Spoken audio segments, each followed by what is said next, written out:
Amici, bentrovati, siamo qui questa sera per presentarvi un'altra azienda, una delle più affezionate aziende amiche di Edilexpo Calabria. Siamo nello stand della Poker Camin di Cariati Marina, in compagnia del titolare dell'azienda, il signor Leonardo Greco, che ci spiegherà nello specifico quello di cui si occupa la sua azienda.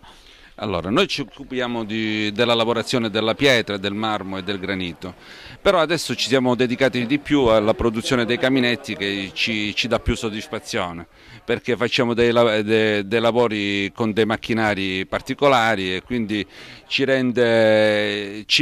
fa la differenza. E ne abbiamo visto degli splendidi esempi proprio qui all'interno dello stand. Invitiamo, signor Greco, soprattutto gli amici, oltre che qui presso Edilexpo, a venirla a trovare direttamente presso la vostra struttura che si trova. A Cariati Marina, nella zona industriale. A Cariati Marina. Grazie.